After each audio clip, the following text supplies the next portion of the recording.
course, we part one lecture, of course, the other day, I had, of course, gotten into and talked about the conquistadors, how they, came into the Americas after Columbus, discovered parts of, I guess, the New World.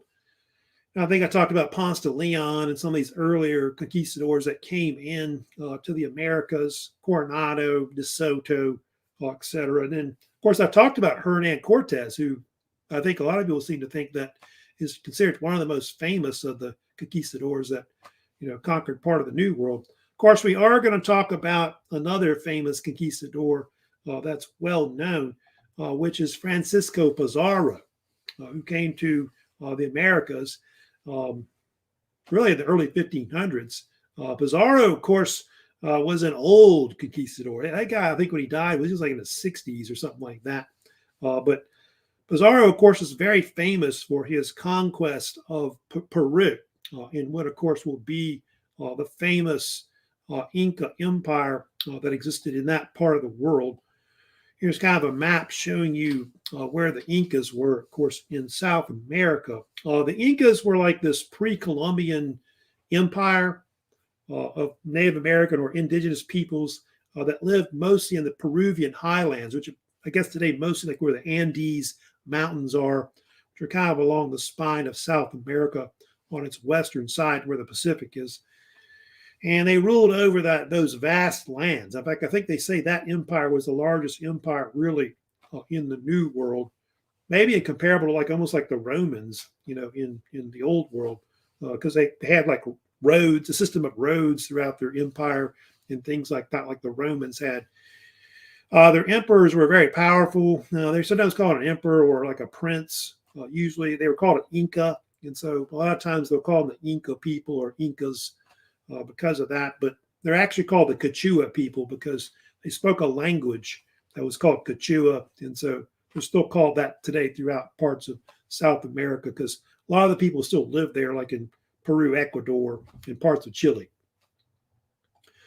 A little background about Pizarro. Pizarro came from this town called Trujillo, which is in Spain, I think the western part of Spain. It's a very famous city where a lot of conquistadors came from that went to the Americas. A lot of them were like soldiers in Spain. And Pizarro was actually with Vasco Nunez de Balboa when he actually discovered the Pacific Ocean. Most people don't know about that, but he was with him when he found it.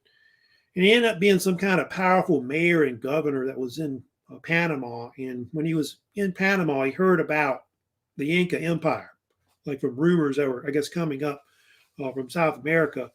I guess that's where the whole El Dorado story or legend or myth or whatever you want to call it, that maybe came from, basically. And he attempted several times, by the way, to actually get into South America. I don't know if you ever see that painting I've got in the background with me. That's a very famous painting, by the way, which Pizarro is there, I think, stuck on some kind of island. I thought that was right off the coast of South America, or right there on close to where Peru is. And a bunch of his men wanted to give up and go back to Panama. So he drew a line in the sand. If you know about this, he said, if you want to, cross this line and seek fortune, come with me. And I think only 13 men did initially when he went into Peru, like out of all the men. But I think he had only a few, but I want to say 200 men. That's it.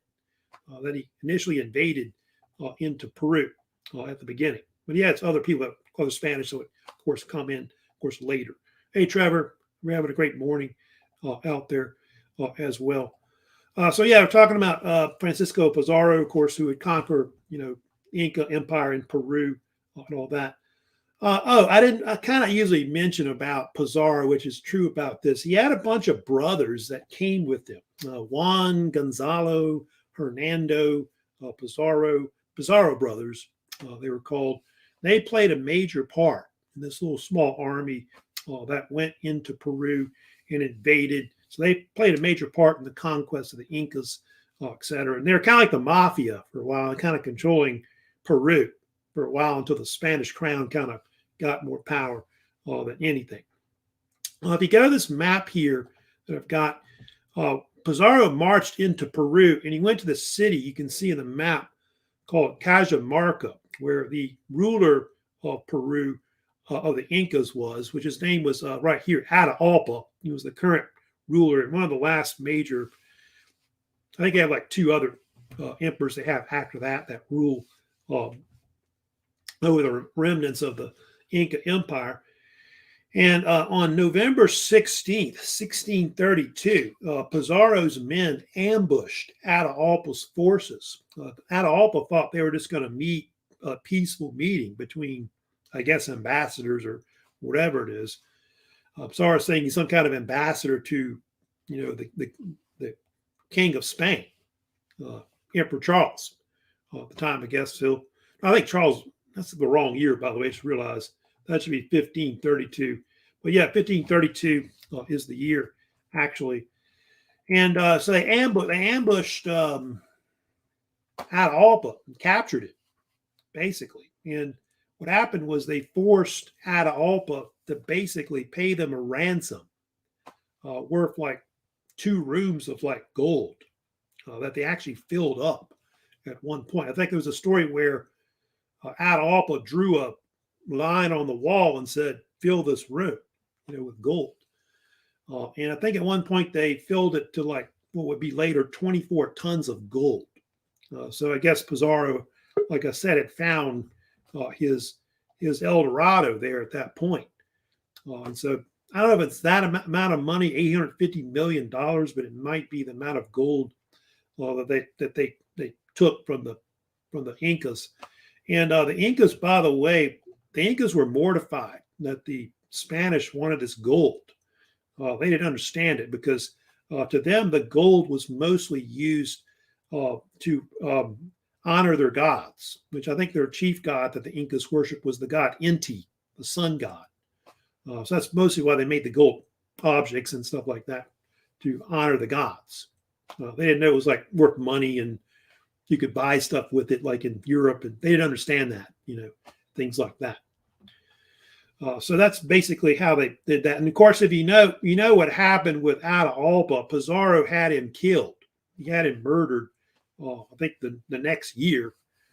But he was kind of worried that the Incas might rebel against him. So he took one of his brothers, named Banco Inca, or sometimes called Manco II, I think they called him also as well. He became a puppet ruler afterwards, but Pizarro was pretty much controlling the show overall. Oh, it's like Grace is joining us, by the way, in StreamYard. You can't see her, but she's there right now. But so yeah, you got that going on with of that. Now, however, what happened was Pizarro mistreated the Incas badly, especially Manco Inca when he became ruler. I think at one point he had him in prison. He even killed Manco's wife, had him murdered. I think Pizarro even took like a Inca princess as his wife at one point. So what happened was in May 1536, the Incas rebelled in this huge Inca rebellion of 1536. I think it's called different names that they had. And they tried to retake control of the city of Cusco. Cusco was, by the way, the capital of the Inca Empire at the time. I've got some pictures showing you the rebellion. They think that Manco's army may have had as many as 200,000 warriors that actually tried to rebel against Pizarro's forces. It's pretty amazing. Seems like they should have won, right? And I've got some other pictures showing there's a fortress there, Sacsayhuaman, which is in Cusco in Peru. It's a famous fortress that the Incas had built a long time ago. And for a brief time, they actually seized control of this particular fortress. But you can see Cusco in the background right here. Here's kind of that's not the one I wanted. Where's one? There it is right there, showing another up close view of some of the stones that's part of the fortress that's there. Some of these stones that you're looking at right here weigh like 80 tons, you believe it or not, right there. But apparently the rebellion failed because of the fact that the Spanish just had better weapons. They went back and laid siege to it. And then they say that part of what happened too was that the Incas were decimated by disease. Smallpox, I think, and measles the most, killed off a lot of their men. And so the rebellion eventually failed.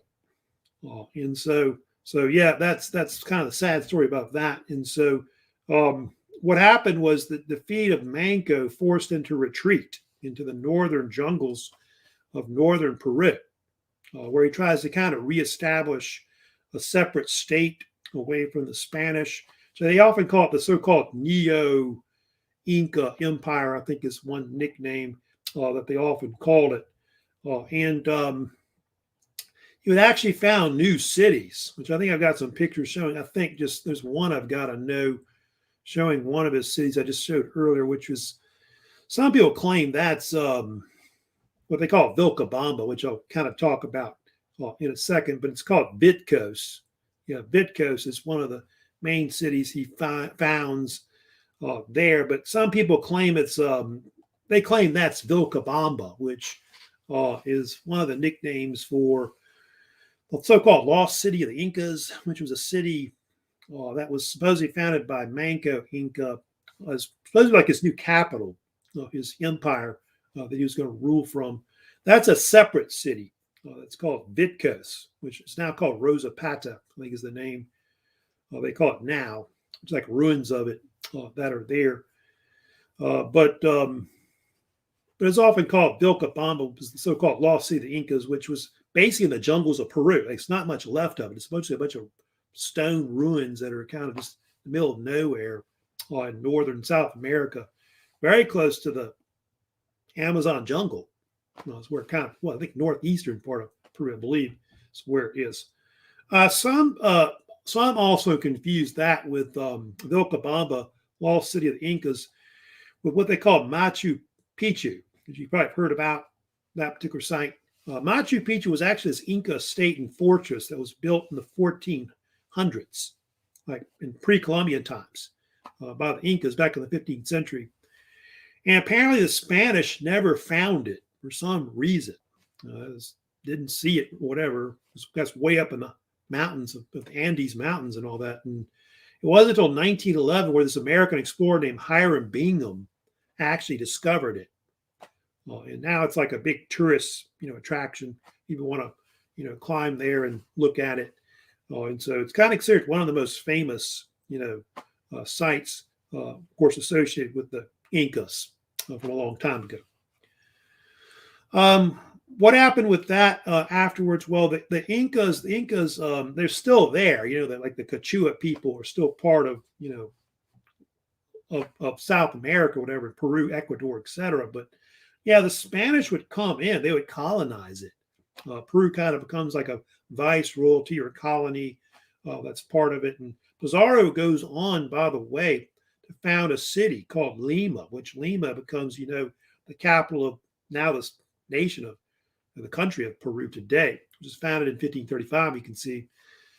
And slowly after that, the Spanish will start, starting to colonize all parts of Latin America minus Brazil, which the Portuguese, of course, do also as well. So let me talk about that next. That's, of course, the other thing we need to kind of get into and discuss how the Spanish kind of come into the Americas and they begin trying to colonize different parts of course, Latin America. Mostly they take control of these areas. So minus Brazil, they took control of South America, colonized it, Central America as well, Mexico, and also parts of the Caribbean, which Mexico, by the way, at one point was included like up there where California, New Mexico is and all that today. Later they did actually for a while control Louisiana. I don't know if you know about that, but Spain got Louisiana for a brief time. And they had Florida for a while also as well. So Spanish were all throughout, the Americas, even into North America, and colonizing it. Spanish colonization, of course, included various, vice royalties. That's usually the nickname that they called all the colonies of Spain that were in the New World, but also in other parts of the world too, like Philippines. It's kind of included also as well as part of their colonies, colonial possessions. They're all throughout the world. They're called vice royalties because the fact that they were primarily ruled by these royal officials that were called viceroys, which was like a governor that was appointed by the actual king of Spain. So hence the name being used initially. And I've got the two that were the initial ones they found, like back in the 1500s to the 16th century. Spanish formed really two colonies first. One is New Spain, which Mexico City was kind of like one of its major cities or capitals associated with it. And then the other was Peru, with Lima being one of its major cities that was part of it. But you can see in that map that Peru kind of included part of Chile with it as well. Yeah, it was with it. And then the only thing about New Spain was like a vast territory. It included not just like Mexico, but like part of North America up here, where sort of California is up there. Included like part of Central America, part of the Caribbean was part of New Spain. They also threw in as well the Philippines. That was also part of it as well. So all that was kind of called New Spain, basically. Later, they added some other ones that were. Oh, and by the way, forgot about this. The Portuguese had their own. Like the Portuguese took over, Brazil or whatever, and so they had that too as well. That was added. So you can see that in that purple area in that map, which is right here. So Rio de Janeiro, etc. over here. They have other colonies that'll kind of form here, but that's later, like Guyana and others that are there later. Like the French come, the British come, and kind of create their own colonies. But that's a little later when that happens. Also, they have these other two. They had also the Viceroyalty of New Granada and also the Rio de la Plata. Those were two later colonies that they created, the Spanish in the 1700s, in the 18th century. Guess they got too big, and so they had to create separate colonies out of it. New Granada included like the areas of northern South America. That would be like where Colombia is today, Venezuela, and Ecuador. So all those are kind of in those areas. That's right there. Also, Rio de la Plata was named after the river, the Platte River, which is down there close to Buenos Aires. That includes Argentina, Chile, Bolivia, Uruguay, Paraguay, all those countries that are there now today that are in those areas. So you got Rio de la Plata right here and New Granada, which is up here. Looks like part of Central America right here was put in later with New Granada. A lot of that would kind of break up later into different countries, which that'll happen later in the 19th century when you have a deal where you'll see they'll have like these Latin American revolutions that break out after the age of Napoleon begins. When Napoleon takes over Europe, it sparks all these revolutions that occur in the Americas. Another thing, too, I want to mention about the Spanish viceroyalties. Here's kind of the order of the Spanish colonial government, the way it was run in the Americas. So you can see here that obviously at the top, the king ruled. Obviously, the king's in the old world. That's why they have these viceroys, because the viceroy was kind of ruling in the king's name, basically. Then you have these court systems, like the Real Audiencia was a type of royal court system that was like an appeals court. That was important, like a higher court, basically. Corregidors were like local courts that were below it that they had. And so in the Americas, on the Spanish, a lot of the judicial figures like judges controlled a lot of the courts. Still today, in a lot of Latin American countries, a lot of the court systems, they don't have like a rule by jury kind of thing. Like you have just judges that basically rule on cases and things like that today. You've also got the Cabildo, because the Cabildo was like a colonial cabinet or government that ran basically a colony. Like if you got to New Orleans, they got the so-called Cabildo building you may have heard about. That's there. Basically, a lot of these cities had these Cabildo buildings that they had where they ran like a consul that ran basically, the actual colony itself that's there.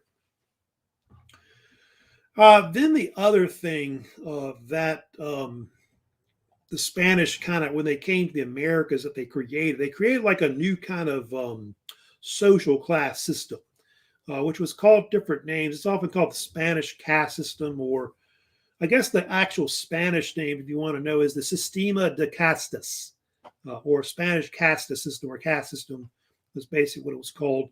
It's a type of social class system that was based off of race, ethnicity, depending on what your lineage was or your mixture of different races that you were. And of course, the Spanish had originally came up with like paintings that have got like an ad that kind of show the different types of race, ethnicities that were within the Spanish Empire, or especially in the Americas that were there. It actually had up to 16 classifications, believe it or not, that existed of different kinds of race ethnicities that could exist overall. And in this particular caste system, the two highest were those that were mostly European based. They went back to Europe. People of Spanish descent, or I guess they could be Portuguese or whatever, that were in old world, or they were born in the new world. What's the difference between the Peninsula and the Creole or Creole? The Peninsula were those that were born in the old world, on the Iberian Peninsula, where Spain and Portugal is today. And so hence the term peninsula being used for that, or peninsulars, I guess plural, that they used. Creoles were those that were born in the New World, but they were from mostly of European descent, is what it is with that. Like I think on my mother's side of the family, they're French Creole. So I think I'm like, I forget how much I am exactly, but I think I'm half French Creole or something like that, basically. So anyway, and then you had other types of people that were part of the system as well. He had those that were like mestizo, which would be like half and half Spanish, half indigenous people, Native American, that basically were there. I think I talked about what was it, Cortez's son, right? I think his name was Martin Cortes, who I guess him and La Malinche, they had a son, and so that was sort of like what they call mestizo, basically. And a lot of people in Latin America, especially like in Mexico, are mestizo mostly. And they have like variations of. There's one called a where is it? I've got added it right here, but castizo, I think they call it, or something like that. It's someone that's more Spanish than Native American. So they're 3/4 Spanish and 1/4 indigenous people, basically. So they have that where they're more Castilian Spanish, basically, than Indian. So it could be that too, or they could be more Indian than Spanish, like 3/4 Indian or 1/4 Spanish. So it could be different mixtures that they have.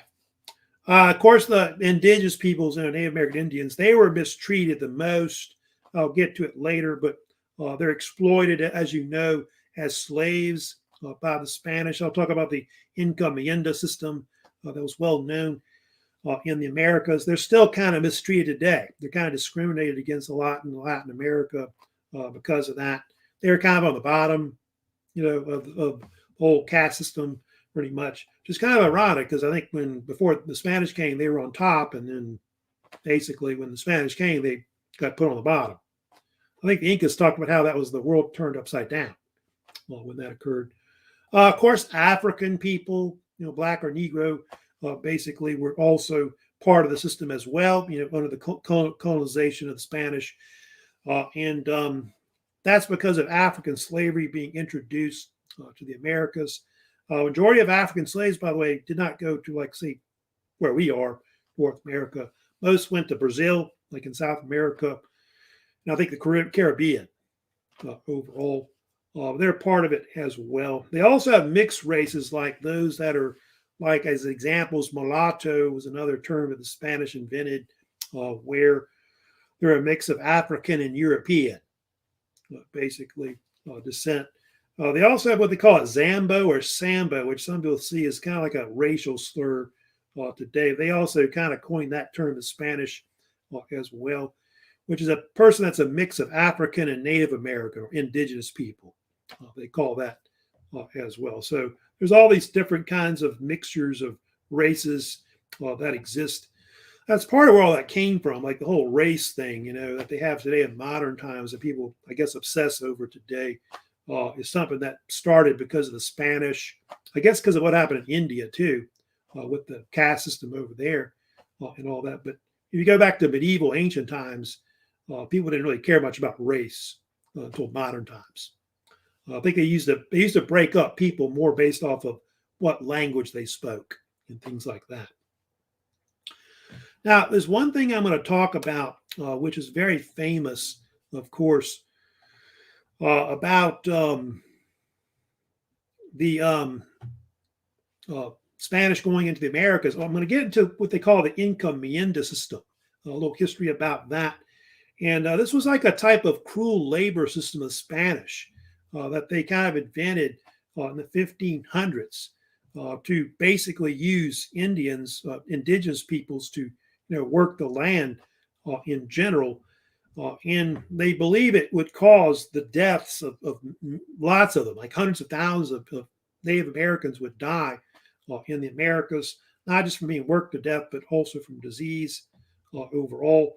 I do have a little short video I will show, of course, which is on this particular subject.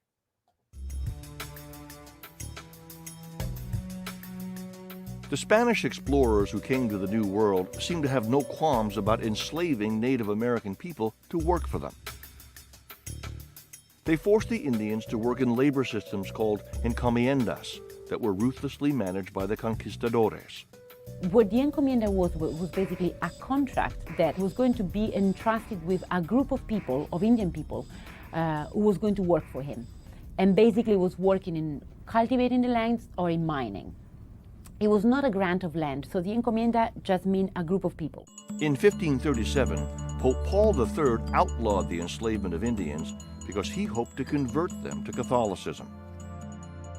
15 years later, Dominican priest Bartolomé de las Casas published an account of the Spaniards' hideous abuses of Indians. He described to Spanish readers how conquistadores put Indians in the harshest, fiercest, most terrible servitude and captivity, tortured them, even burned them alive. Las Casas declared that Spain had no right to deprive Indians of their lands and liberties. Basically, Spanish enemies back in Europe, the English and the Dutch mainly, used the reports that Las Casas was making to portray Spain as particularly cruel and barbarian against indigenous population. And now to that, we have this black legend of Spain.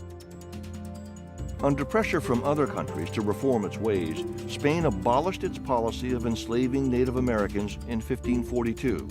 What they did was to forbid the issuing of any new encomienda, so it was the end of this grant of labor. Some Spanish colonists ignored the new laws and continued to force Indians to work for them under brutal conditions, even though Indians remained legally free and entitled to wages. But Spain had new problems concerning its labor shortage. When the European diseases came into place and swept so many people aside, that the Spanish started being worried about the fact that they didn't have enough working force.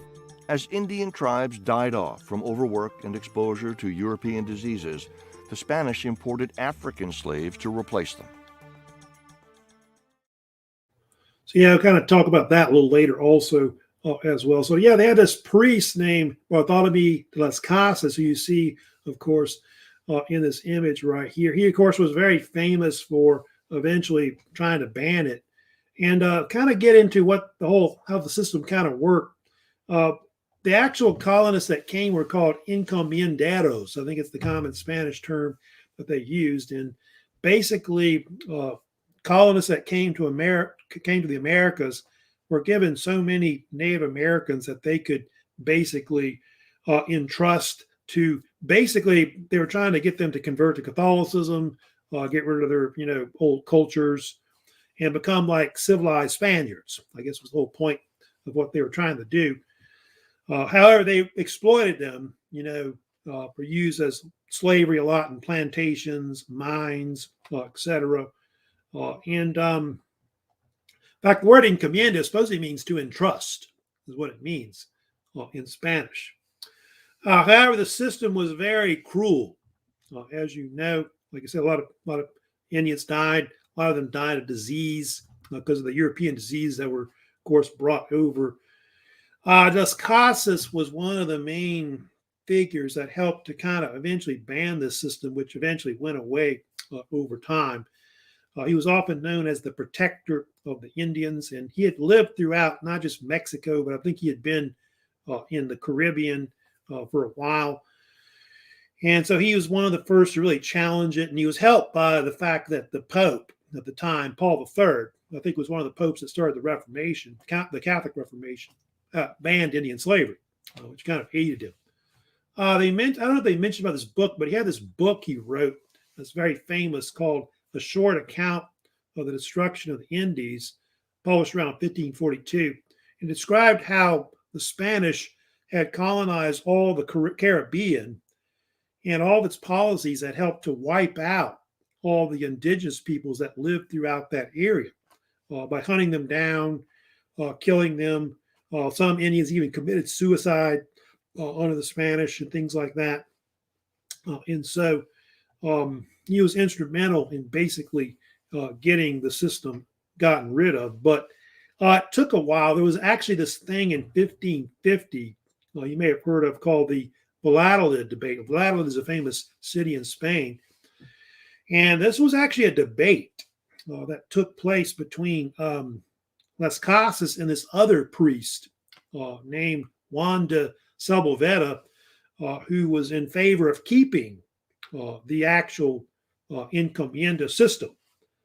And apparently it was, they met with the Emperor Charles V, who was the King of Spain. And it's also Charles I or Carlos I, I guess they called him in Spain. And Las Casas won the argument. He said that basically these peoples ought to be treated as free people, like Spanish people, basically, because they had converted to Catholicism. They had gotten, rid of some of their old ways. I think one of the excuses about why the Indians were, enslaved by the Spanish was because they had done things like human sacrifice and things like that that were considered non-civilized, and so they deserved to be enslaved and things like that. But he thought that was wrong because they had, converted to Christianity, etc. Now, what happens later, they believe, is that they think the encomienda it gets replaced by other things. That's what happens in the Americas. They have this thing called the repartimiento. It's called, which was very similar to what the Incas had. The Incas had something called the mita, M-I-T-A, mita, which was like a tribute labor, where you give so much labor to the Inca ruler. And so it's like this forced unpaid labor is what it will be that will kind of be used. They called it, despite what they're talking about, which in France they called it the corvée. That's what they called it. That they had. It's kind of like a tax, but it's a labor tax is what it is. And the Spanish, of course, were more famous later for developing these so-called haciendas you may have heard about, which are these large-sized colonial states, where they farm and mine and things like that. And sugarcane, becomes like a big thing, in the Americas. That's one of the big crops. They start growing a lot throughout the Americas and the Caribbean,